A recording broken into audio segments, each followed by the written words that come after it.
Hey guys, welcome to SheKnowsArsenal. My name is Jessica and I'm your host, and you can follow me on Twitter at SheKnowsArsenal. Yes, this glare is like unbearable. I'm like just looking at myself in the camera like, wow, that's horrible. But you guys, I can't with the context today. But it's not about that. It's not about that. We have a live Q&A right now coming up. I'm super excited. You guys know when the content kind of dries up a little bit, it's time for a Q&A. We're going to talk whatever you guys want to talk. No personal stuff. Let's try to keep it, football related, but Euros, transfers, whatever you guys want to talk about. So this should be fun. And there's about 26 of you guys watching already. Awesome. You're on time. So I love that. Make sure you guys are liking the video and subscribing to the channel. And I have a panel today to help me out. So I'm going to go ahead and bring them in. Long awaited return for Gunnar Sulz. Hey, Sulz, you're back. Yeah. I feel like things are different. Aren't things different now? A little bit? Have you been here since I had the new intro? Yeah, things are different. The background's different. Yeah, no, it's improvements in it. There's levels to the game, and you just got to keep elevating and improving. I love it. Well, we're happy to have you back. You guys say hi to Gunnar Sulz in the chat box. We have George. How are you? I'm great. How are you? I'm good. I can't complain. And Harry's here. Hey, Harry. Oh, sorry. Just having my drink. Hello, how's it going? How many outfit changes are you going to do? Yeah, you were worried that a couple minutes ago. I know, I just got really, really hot, so I just quickly took my jumper off. I was like, oh, it's really hot in this room. Yeah, how's it all going? Looking forward to chatting to you guys. I think we might be the only 4 people that haven't been offered the Spurs job. So it's good to... I know. Pretty well, much. not yet. I'm still looking for my my call. I'm still waiting to reject I turned it down. I was like, no, it's just... Well, what have I got to work with? I'm good. Plus it's Spurs, isn't it? I mean, come on. Like, we talk about how bad we are, but let's be real. Let's be real. They can't find a manager. And it looks like how maybe... do you get turned down that many times? Like 20 times. I can't believe no to Nuno's trending. I just went on Twitter now as you're doing your introduction, and it looks like Nuno Espirito might be quite close. And I can't believe Spurs fans are dismissing him. I think he'll be. At this rate, they should just take a Sunday League manager, because then they've got no hope. I don't know how you're saying no. How? Yeah, there's no one left effectively. I think he'll be a good manager for Spurs. I think that's the direction they should be going in, rather than just getting a big name for the sake of it. Like, yeah, well, based on kind of like what they're trying to do in this brand that they're trying to build, like they know they need to have a certain type of manager to actually attract, contrary to what people want to believe. Like we work like not that great and we have a novice manager, but Arsenal still means something. Spurs means nothing. So without a manager that can help them attract people, it's dead. Nuno's not going to help you attract anybody. I don't even think they're going to have, they may have George Mendes helping them out, but still. Mendes and Paratici are going to be a really fun combo for decades. I just can't wait. The strain that's going to do. Oh, God. That's going to be hilarious. So, but enough about them. I mean, we did kind of slate Harry Kane yesterday. That was fun. But, you have to. We have to. But yeah, you guys, so we're doing live Q&A. Just start dropping your questions in, make sure it's obvious that it's a question. If it's to somebody specifically, go ahead and say that as well. That's perfectly fine. Let's see what you guys are saying in the chat so far. So Henrik says, White is a good buy, great player that we need now that Luiz is gone. We can't improve as a team if Holding is our starting center back. Sorry to say it. Do we agree with that? Can we improve with Holding still, starting? No. Not with Holding. No. Not with Holding? No. But can we agree that he's not as bad as maybe people are making him out to seem? He's Rob? not on Arsenal level, though. That is what I'll say. Rob's a without tough slating one. him. Okay, Rob is a really tough one. I relate it very similar to Hector Bellerin in a sense where it's a model professional. It's great for the culture. He's a great guy, but if you're being brutally honest on completely playing perspective, he is not the level that we need in order to compete to where we want to be. And so he's one of those, again, where you're like, I love the man, just not so much the player. So. Yeah. I think that's a good example. I think Bellerin is probably, in terms of like his progression, I think he's went backwards, whereas Rob Holding, there has been steady improvement. So I wouldn't go as far as saying that we have to upgrade him, or it's an urgent upgrade. I think he's been a decent servant for us, but I think if we're looking to, like you say, get to the next level, then he's a player that you can improve on. I would like him to stay, though. I've got to be honest with you. I would like him to stay. Because like George said, he's a good man, and I think good men are important in squads because it is a squad game. So I would like him to stay, but I think if we sign Ben White, I think he'll be looking to move because he wants first team football. King Saint, Gabby and Gunnar asks, do you think Ben will get a fair chance? I hope the fan base won't turn on Ben White because of the Saliba saga. I don't think they'll turn because of the Saliba thing. I think they'll turn because of the price tag more. Because the thing is, right, if you're being a rational fan, the Saliba thing, we need to kind of understand, look, he is a lot younger. He's not the final product just yet. And you've got to sometimes, trust that the club maybe do know what they're doing. Obviously, Arteta said, look, I'm going to give him the preseason. I'm going to evaluate how I see him. If he doesn't put the performances in or doesn't do what's required, he isn't going to be part of the next season setup. He's going to be more than likely loaned out. And I think that's a sensible thing to do. And that's what you've got to make sure the players are ready. And I think it's a price tag more than Saliba.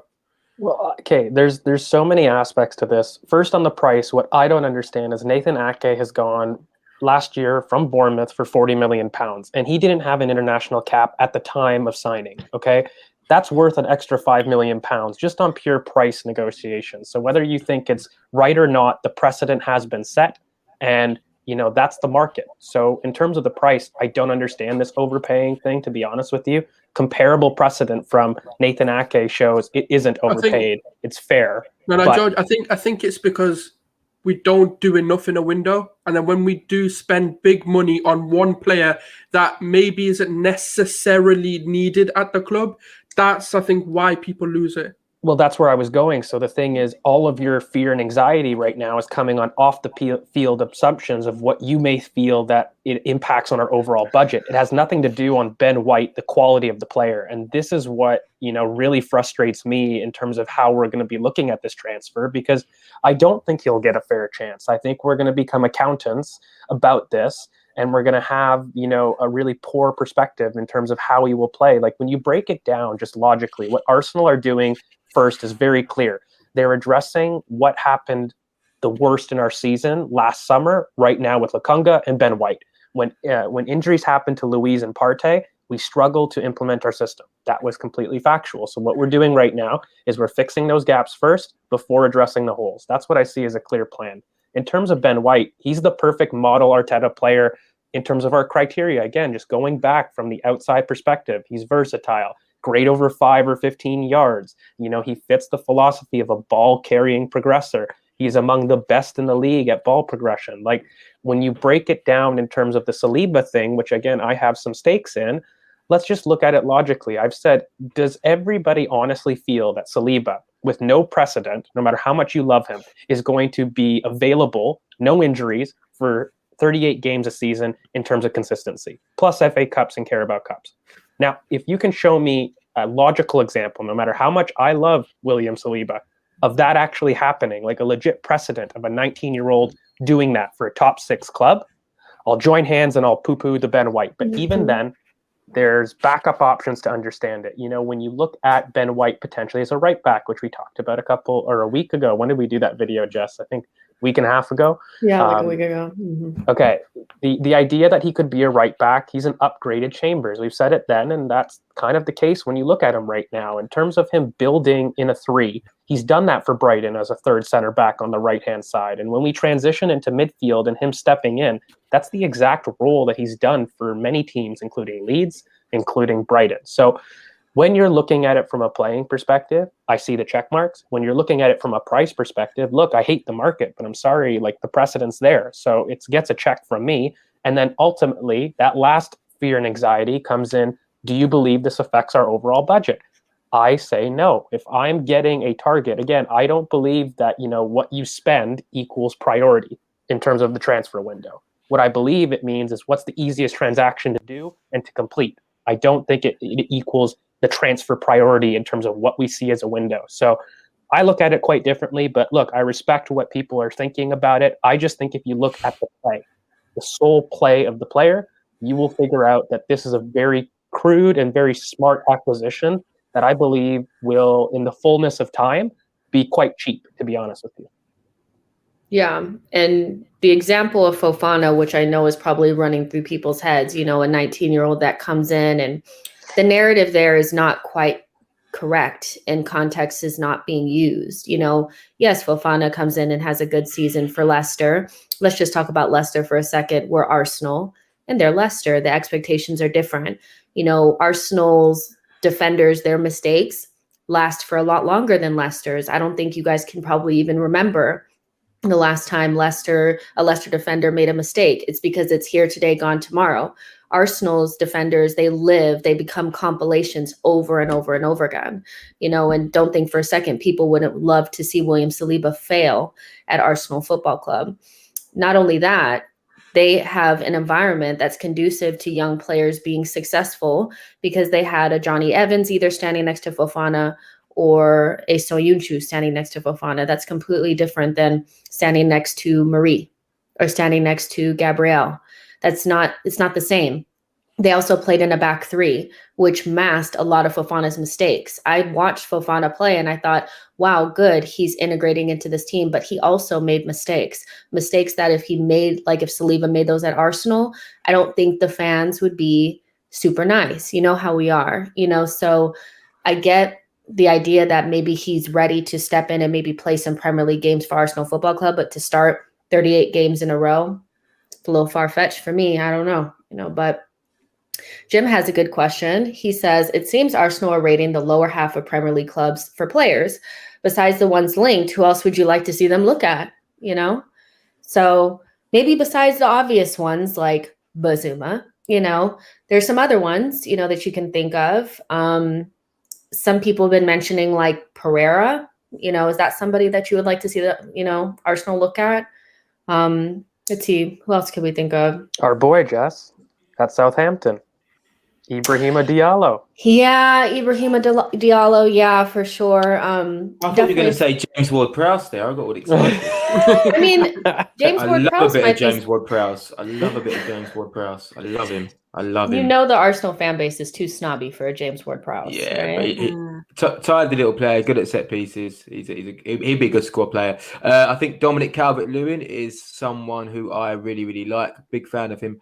I think, obviously, we're uncertain of how far he can go.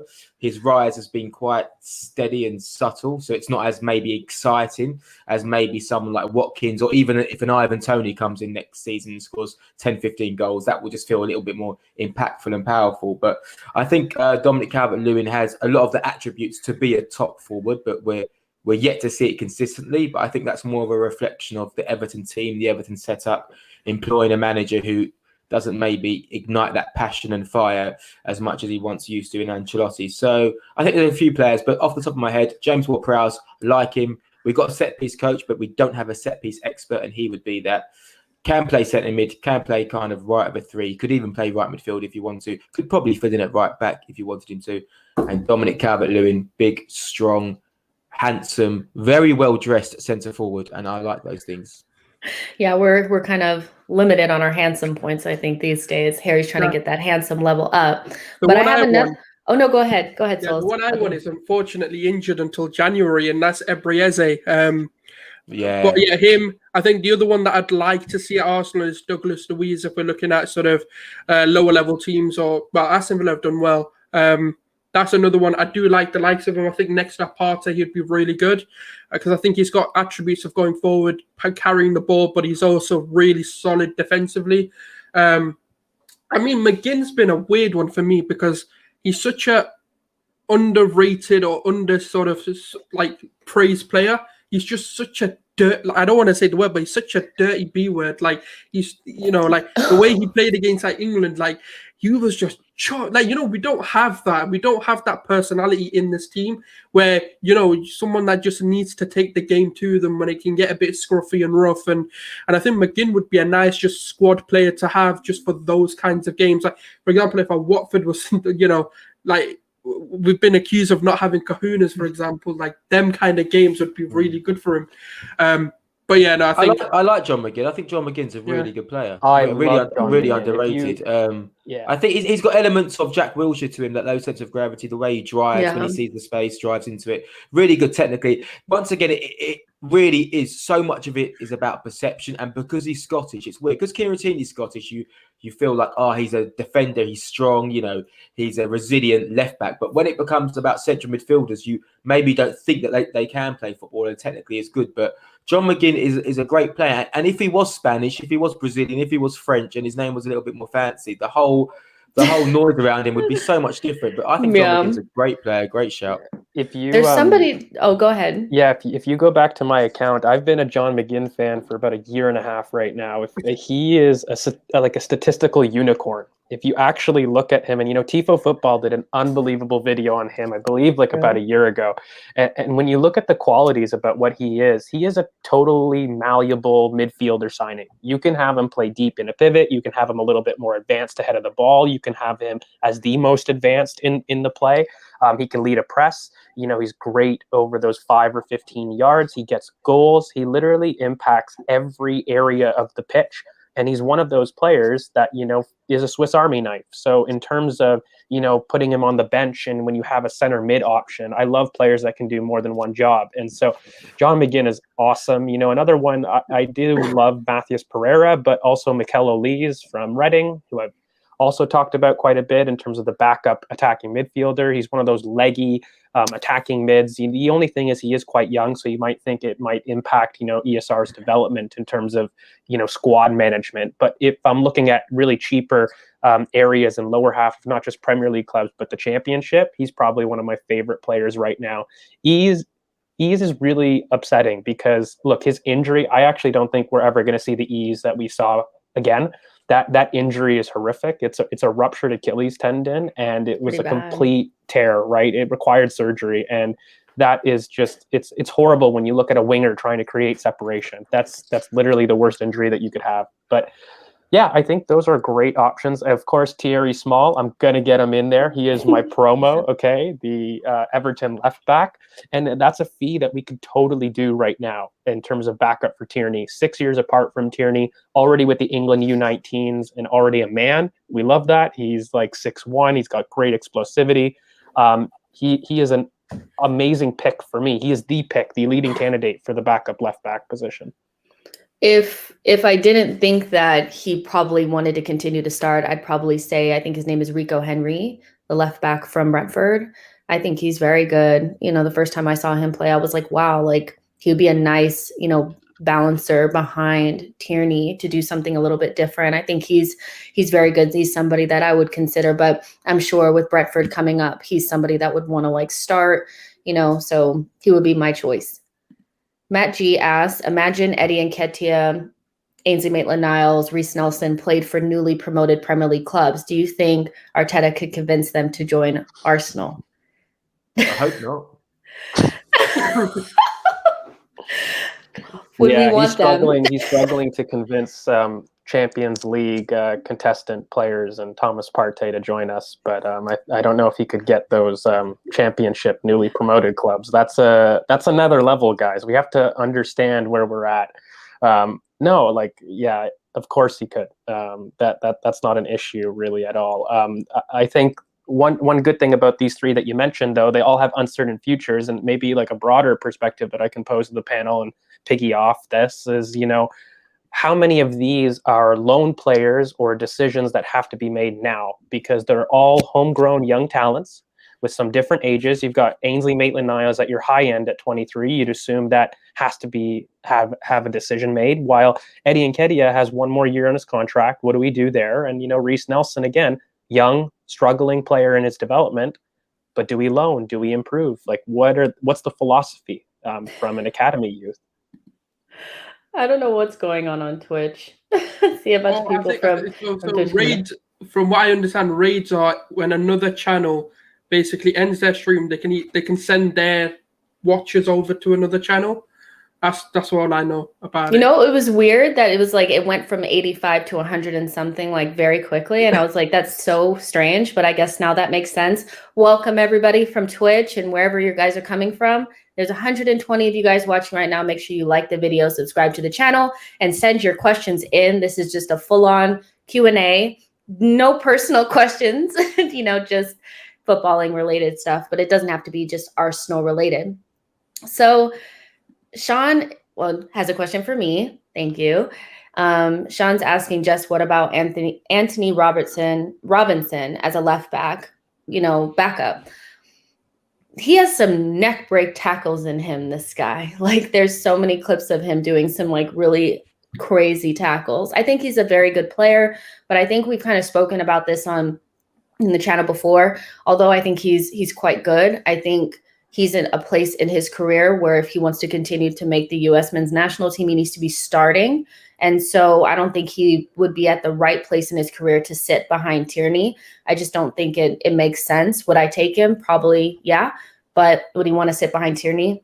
I'm not sure, so he's definitely somebody that I like, but I'm just not sure. But I guess we can talk a little bit more about left back cover. That's something that we haven't really talked about in length. We haven't really been like reliably linked with anybody.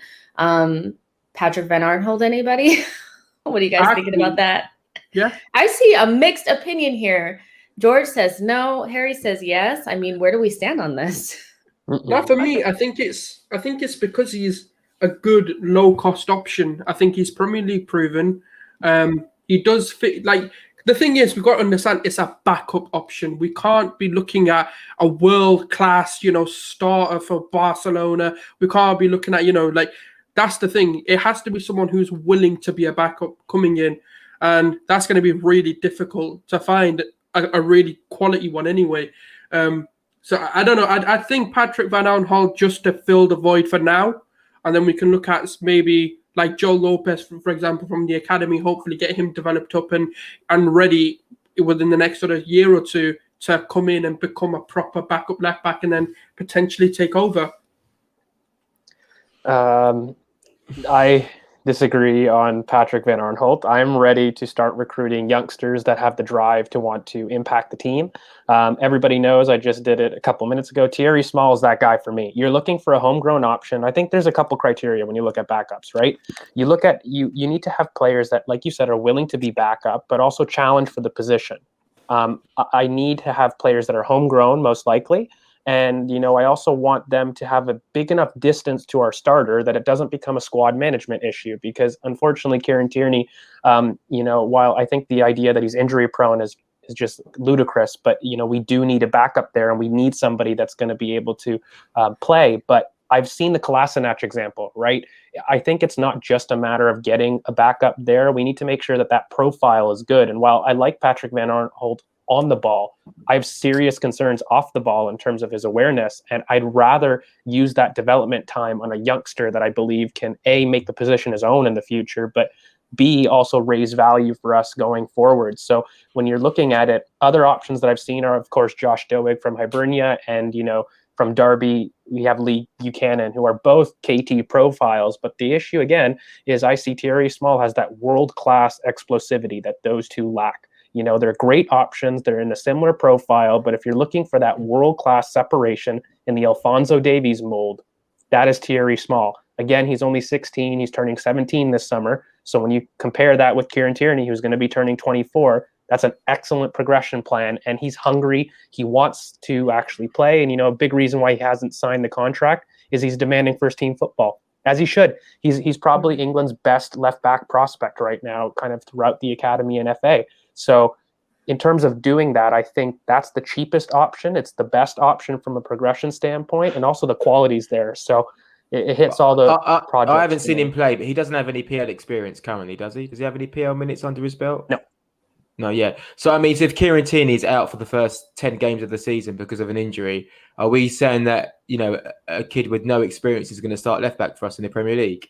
Same way you're seeing it with Josh Doeg, right? Same reason with Lee Buchanan. Tyreek Mitchell really has got sparing minutes. I think when you look at it, if you're going to go youth, either you go Bertrand in that mold, which I also did want, or you go youth, right? In terms of the two, they're slightly different philosophies, but, you know, again, I tend to lean to accepting the youth because of the potential that it has for us going forward, A, as a business asset, but also B, playing wise. I think, George. I just think it's you know, it's too risky because essentially we're still a vulnerable team, and you know, talk about fly or die or sink or swim for a young fella with no PL experience to be potentially starting left back next to a centre half in Gabriel who is still finding his feet, or next to centre half in Mari who's still finding his feet.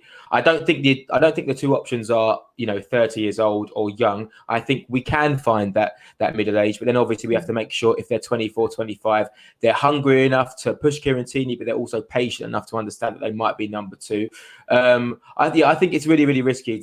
I'm sure this kid has got a bright future, but I think it's really, really risky to have Kieran Tierney and then a zero appearance backup. This is probably going to be the hardest position for them to fill. This is probably the hardest one because it has to get done.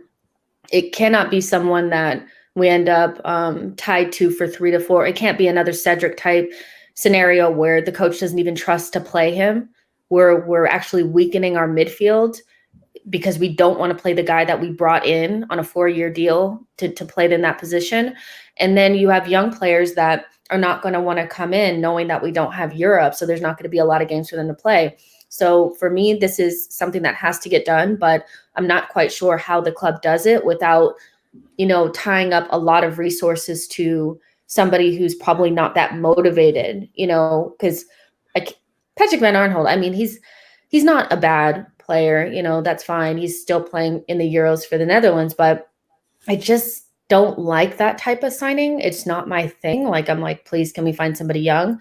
But I understand the trouble in trying to find somebody who's going to be 100% second fiddle to one of the best left backs in the entire universe, Kieran Tierney, number 3, our future captain. No, I think from my perspective, the only problem that we come into is we've got to think about this season and we've got to think, okay, Kieran Tierney has had injuries. We don't know whether he can have a full 38 games. And this is like anyone who's saying it's all based on speculation and it's all based on hopefully he doesn't get injuries. And I think the club do need to go with the mentality of he could get injured, because I think that's the safest way. I think the club are going to take it seriously. And I think that's the best way to approach it, because you haven't seen a full season where he's not had an injury, where he's been able to play. I'm not saying every player needs to play 38 games. I'm just saying, you know, be able to be 90% of the season where you can call upon that player and maybe like, you know, 1 or 2 knocks or just rest them because they've been playing too much. It's a very difficult one because, you know, I think for me, the position Arsenal are in, where we need to be competing and we need to get back to where we need to be, we need someone with a bit of experience, whether that's a 30-year-old or whether that's a 24-year-old. I just think with a young player, yeah, buy them if you want to buy them, but not as a backup option, but just as a future prospect that you're just going to loan out, but you just want to buy them so you own that player. And I think that's the best way for me to go around that. Well, the tough thing is, again, it comes down to this argument, right, where, look, I don't necessarily think you need Prem proven in every single transfer, but if you're looking at the experience aspect, I think that experience has actually let us down It really there's enough precedent on both sides that I don't think either is wrong. Let's put it that way. I think what I would personally do as a coach is I need to have a player that replicates the profile, right? So my one fears about this is I know Patrick Van Arnholt. He does not have the explosivity that Kieran does. If we do employ him, we're going to have a Kolasinac 2.0, in my opinion, in terms of the defensive awareness. I don't think that there is a suitable experienced backup that we don't have to spend money on that fills that experience void that what we're talking about. It would have to be money. And at that point, I just think if I'm taking a risk, I'd rather use my backup slots as homegrown.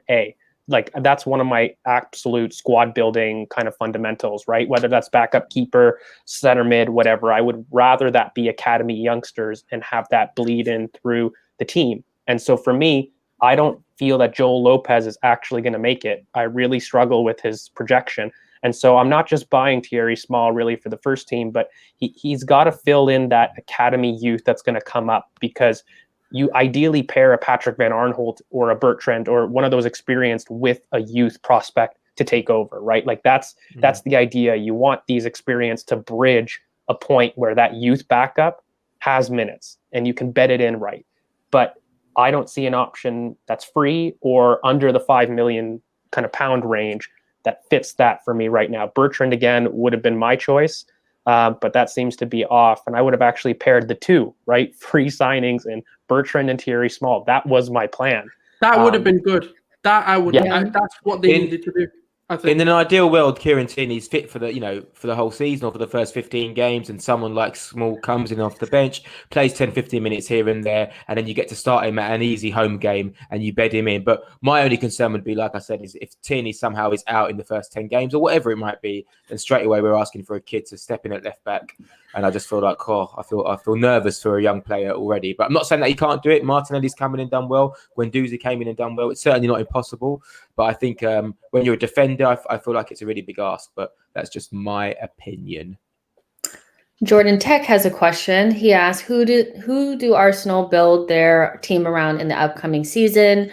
I think this is an interesting question because I think based on some people believe that you need to build your team around somebody specifically.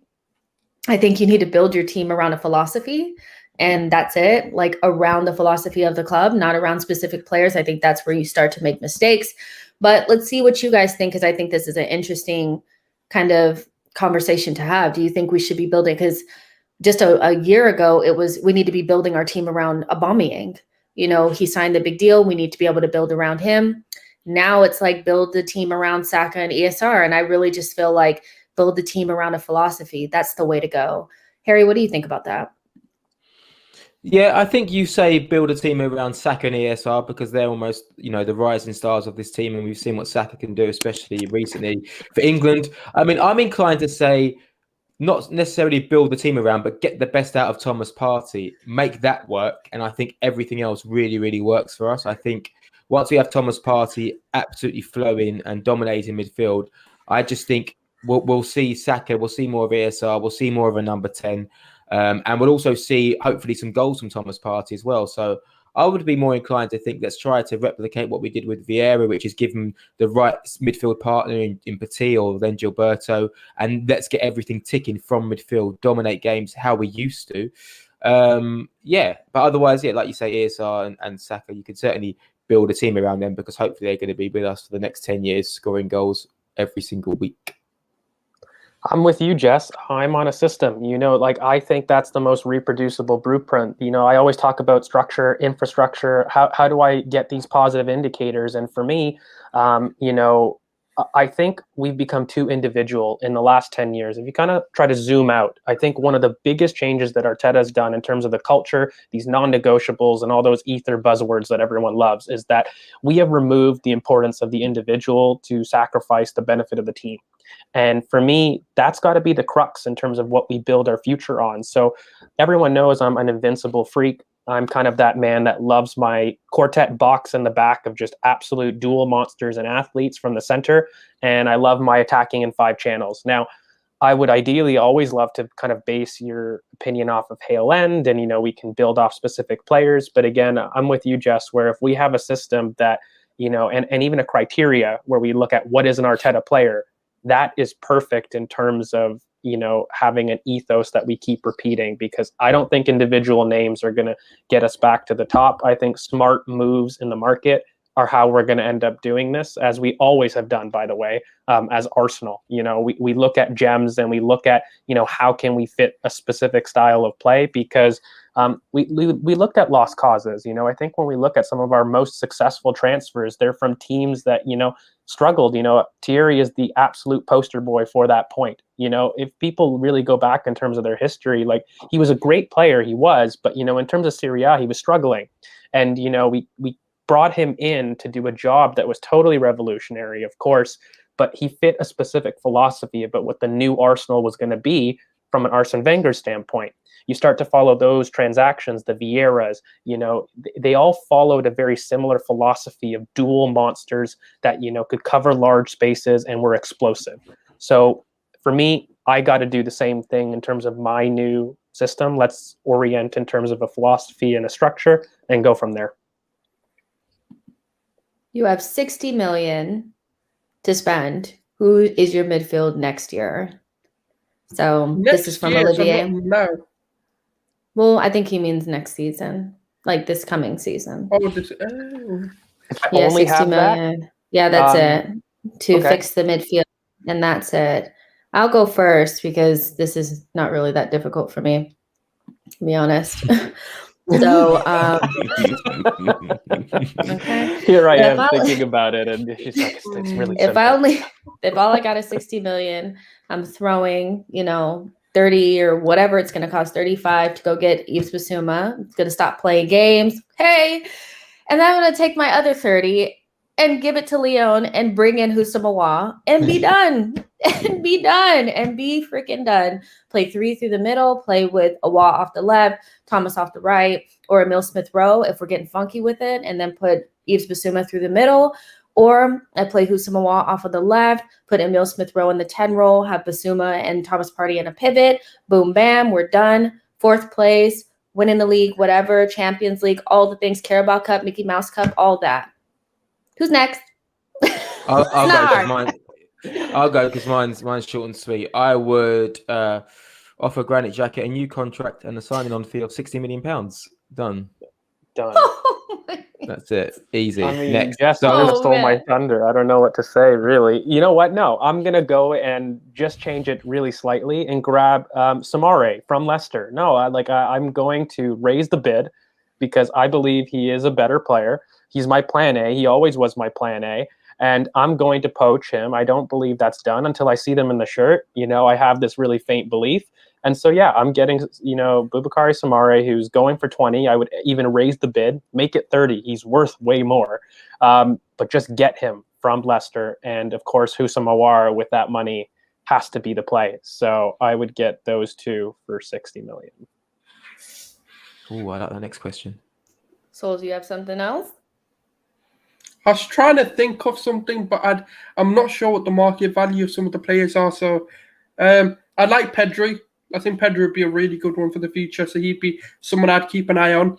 But I think with the way that La Liga has been, they might demand a high price for him because he is a young prospect on a decent contract at the moment. That's the only one that I'd go for, someone that's not being mentioned at all, and an outsider player that I'd like to see at Arsenal. He's a brilliant ball tempo player. He's only just come in. This is his first breakout season. Look at him for Spain, even at Barcelona, doing similar things. I think a few seasons ago, if you asked me, I would have said Frankie de Jong. He would have been absolutely perfect, but his price is gonna be rocketed now. But yeah, no, I think Bissouma and Aouar are probably the two. You could probably negotiate Aouar's fee down to 25 million and try and. How much is Lokonga? I think they wanted 17 to 20 million for him, right? So that would just take it too much. But yeah, no, I think send Eddie to Brighton not just that, but you know what I mean. I think the Ben White deal will give us some pulling power with Bissouma as well. Hopefully that's part of the ploy. What about Yuri Tielemans? Relationships. Anyone? Yuri He'd Tielemans? be too much. What are they going to sell him for? Over and spank you, yeah, and ask for a fee. they would just spank you, brother. I'm not joking.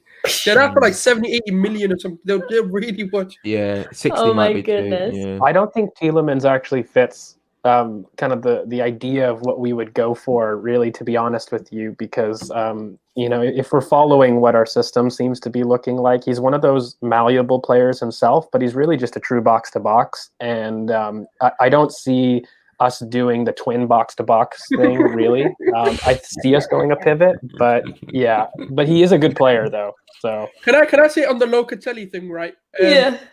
He's got Juventus or he's got Arsenal. I'm sorry, but Juventus, Arsenal, ooh, not a tough one really at the moment.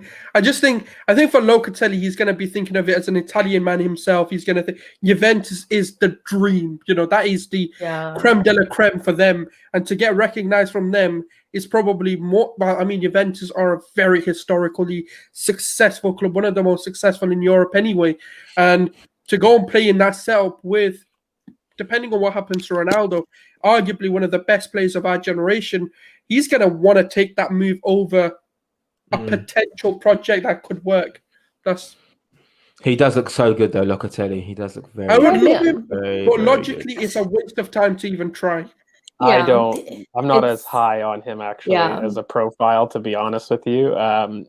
With Locatelli, he goes to ground quite a bit if you do watch him for Sassuolo, and he is compilations. going to... The first 3 minutes are him on the ground sliding, like, you know what I mean? Like, I didn't think that was like special. I was like, are you getting beat? Like, look, you know what I mean? You know what I struggle with here? One thing I'll say, because I love giving devil's advocate, is it totally depends on your type of sitter, okay? Like, it is a little bit of a subjective thing. I can't sit here and say that, pace and power is the only way to win the Prem and whatnot, and because it's not. We have examples of, both working. I just have always felt that, athleticism doesn't limit the ceiling of your team, whereas, deep lying playmakers that don't carry that elite athleticism are going to. Fundamentally, at some point, they're going to be targeted. And I see the same issues with Locatelli. He has excellent progression, but why not get Soumare and you can combine the both? Soumare has better progression than Locatelli. That's a fact. You're not going to survive this Soumare playing for Leicester thing, are you? I can't, because he's the myriad of both. I don't have to sacrifice my deep lying playmaker vibes with a passing range, because Soumare has that, but also he's a dual monster. So I get my Basuma want and I get my Locatelli all in one for the cheap price of £20 million. It is simply. But the reality, though, that if this is not the first time that Arsenal fans have mentioned him, and I was met with, "Who is this?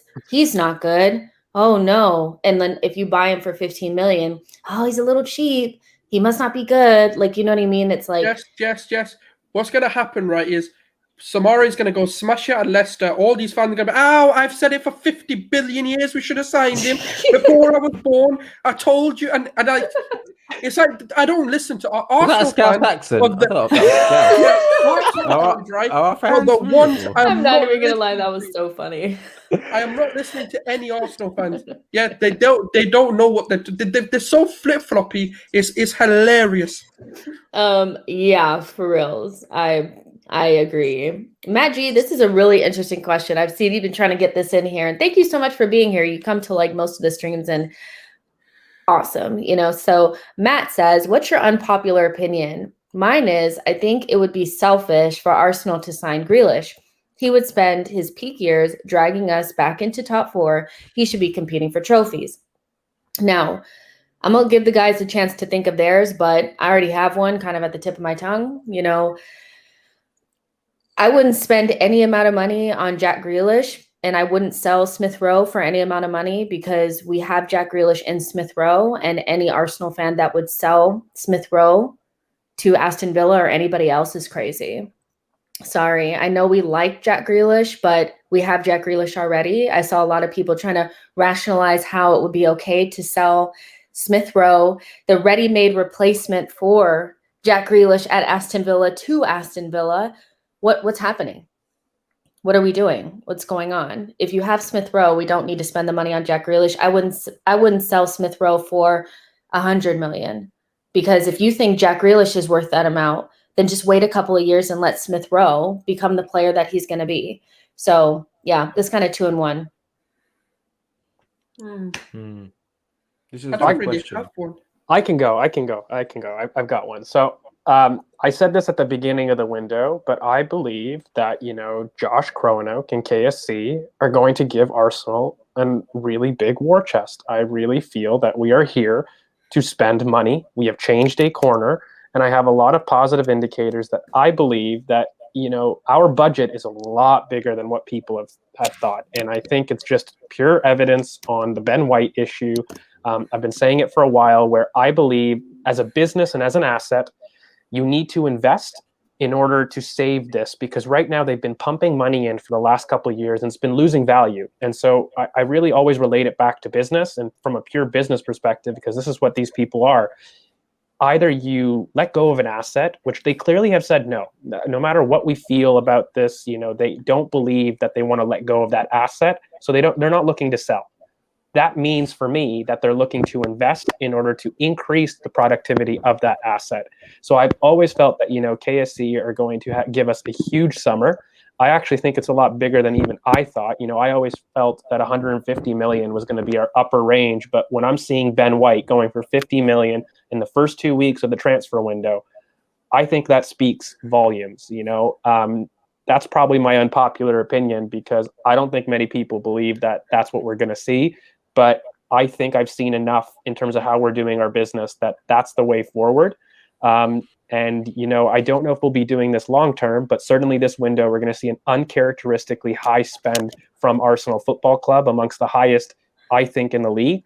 And, I don't think that the gap between us and the top 6 teams are as big as what everybody is going on Twitter. I really feel that the step that we make next season is due to the imbalance that we've seen in the past ones. So it's a little bit of a combo. We're going to invest, and the idea that we're so far away is really a lot of hyperbole. Yeah, Money, I've said many a money. times that since Edu and Arteta and the Kroenkes have, become a working unit together, take the Super League out of the equation, which I know is really, really hard for some Arsenal fans to do, that they've actually done a decent job. And bar the Willian signing, it's been a few good windows. And this summer, we are already off to a good start.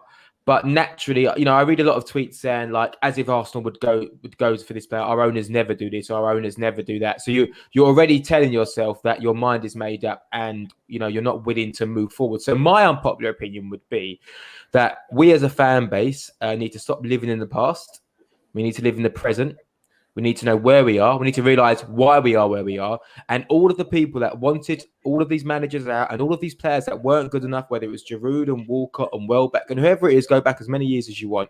Since all of these changes, we've just become worse. Now, I'm not saying we should have kept those players, but what I'm saying is sometimes as fans, as much as we think we know, we don't always know, and we don't always have the right answer. So my unpopular opinion would be, stop living in the past, be positive, and give our players, especially our younger players, the right environment for them to succeed in. Because I don't think as a fan base we are unified enough. I don't think we support the team enough. And I'm scared that when we go back into the Emirates, first couple of games of the season, if we get some shaky results, I'm genuinely petrified of what the Emirates will become.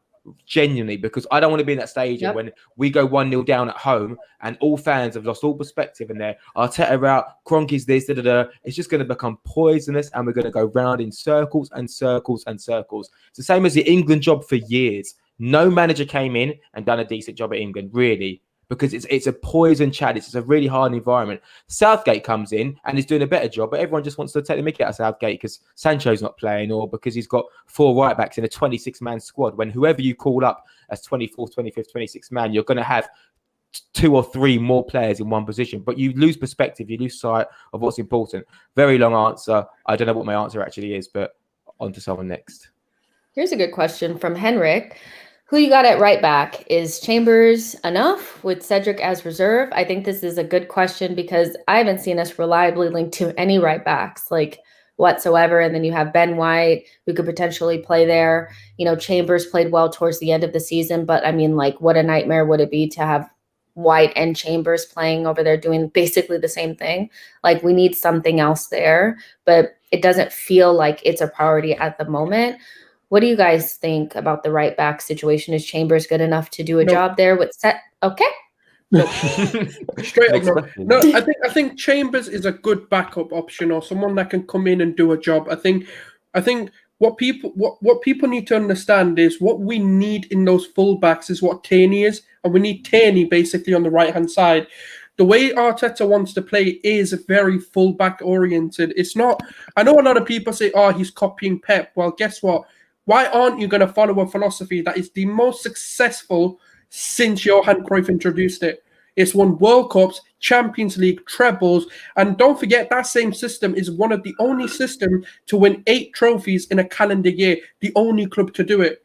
So why aren't you going to implement parts of that philosophy, take the good bits, revamp a little bit of your own take on it, and that is very fullback oriented. Look at Liverpool, another successful club, Trent, Robertson, the prime players that make that system tick.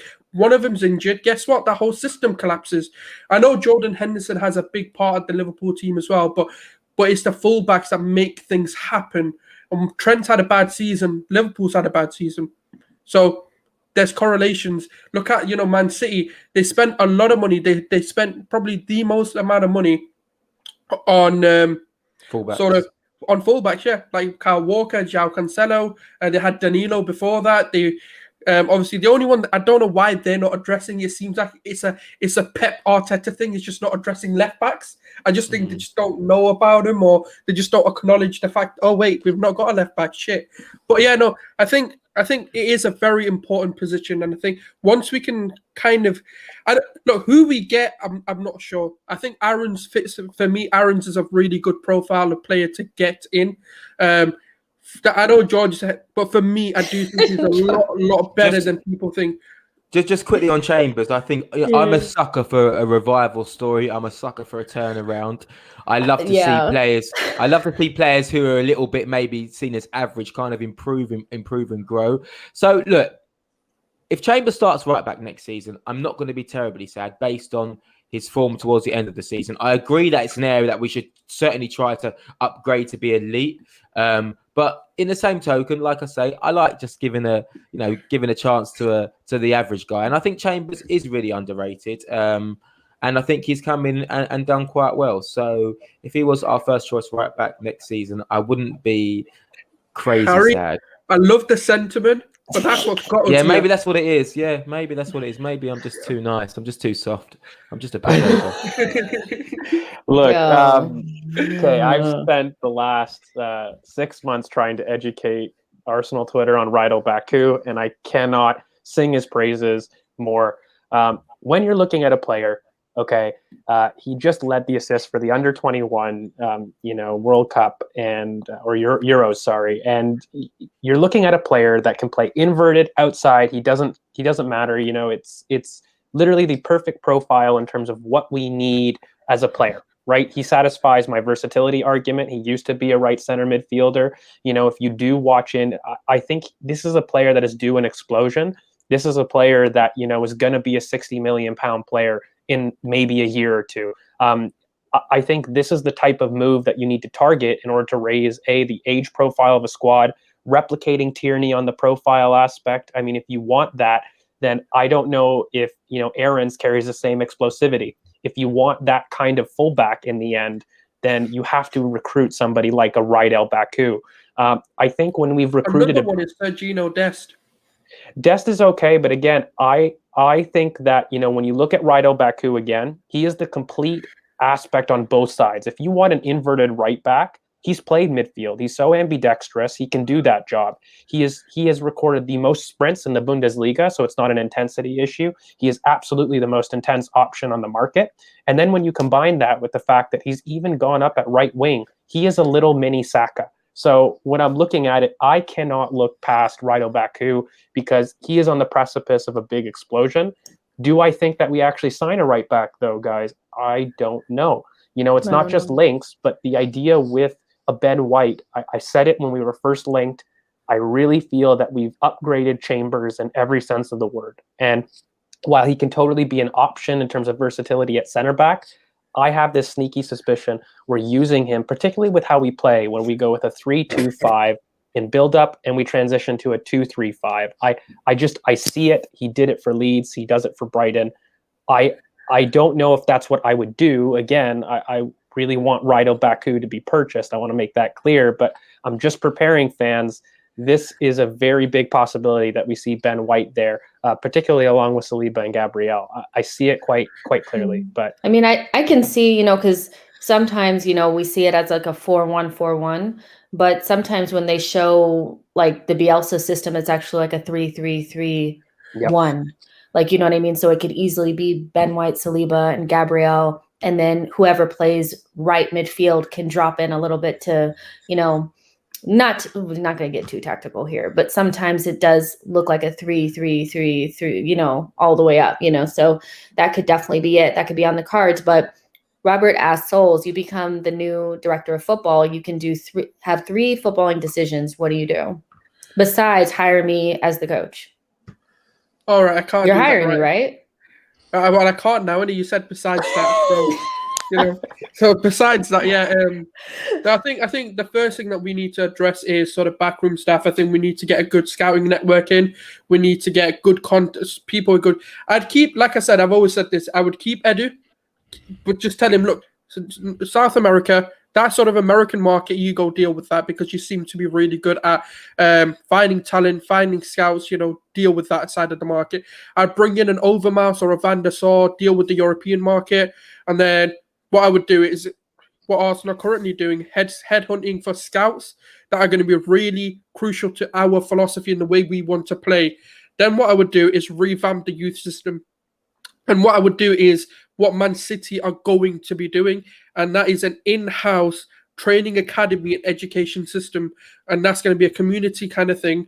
And that's going to breed footballers to not only have a level of education, but also be educated on a philosophy of how to play football and the way they want to be playing football. And they're going to breed that from a very young age so that every part of the whole system is going to be drilled to play, to be ready for the first team.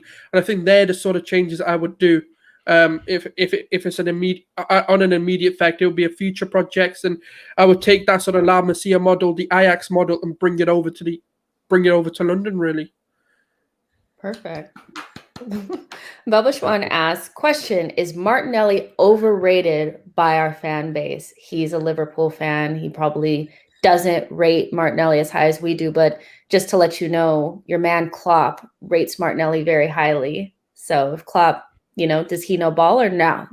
But just according to that, no. So do we overrate him? What do you guys think? I think Martinelli is going to be class. I don't think yet he's class, and I think he's almost had the right amount of minutes. I think he probably could have had a few more substitute appearances, but I think he's going to be class at the moment. But I don't think any Arsenal fan can honestly say like he's world class now, but I think he's got an incredibly bright future, 100%.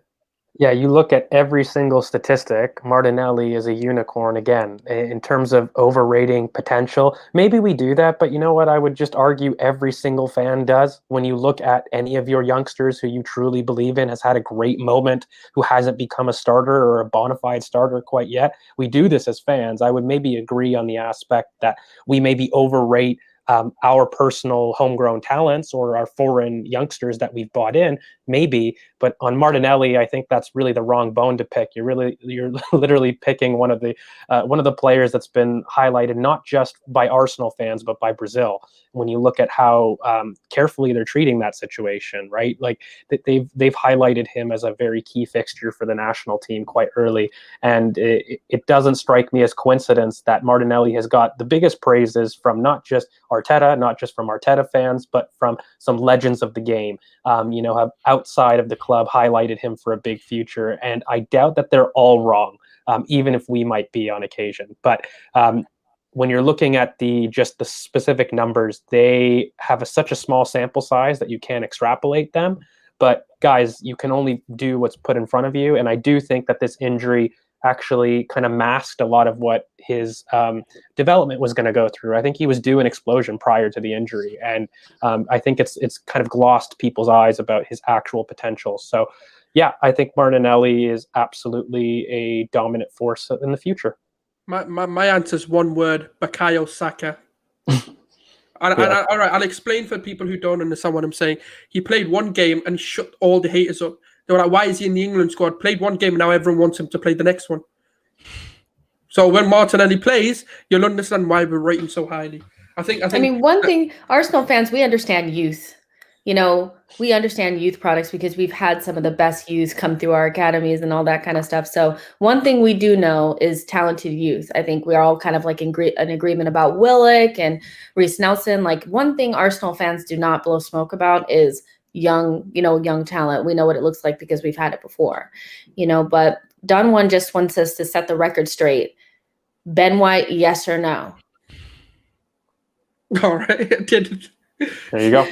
Perfect. Oh, we converted Jess, by the way. She really gave I know. Yeah, you guys. I tried to at the time, but I'm gonna find the direct messages where I was like, Ben White. Oh my goodness! No way!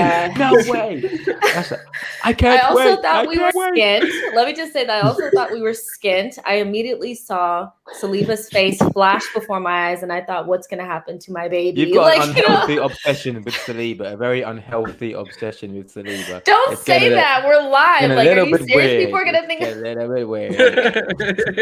Okay, I don't have an unhealthy obsession with Saliba. I'm just like everybody else in the fan base. I'm worried about him. I'm worried. But then when I looked at the statistics and you guys told me all the great things about him, and I went back and watched games, I'm thinking, would I rather him be receiving the ball from Leno or Rob Holding? And I'm saying, yeah, I'd rather it be him, because Rob Holding, wow, release the ball. So, but yeah, we're going to end it there. This is a good show. We made like an hour, so that was perfect. There's 130 of you guys watching right now. Make sure you like the video and subscribe to the channel. And everybody who's sending questions, thank you so much. If you guys have, further comments or whatever, just once we, it's not live anymore, you could just go into the comments and, I'll reply to them there. Yeah, you guys never know. You guys know I never really know what's coming on next, so just look out on Twitter, and then just if you're subscribed, you get the notification. I don't know what I'm doing tomorrow, so we'll figure it out as we go. But you can follow Harry at It's DJ Harry on Twitter. You can follow George at GeorgeV_AFC, and you can follow Gunnar Sulz at Gunnar Sulz. It's right there on the screen. And yeah, I'll talk to you guys soon. Bye, y'all.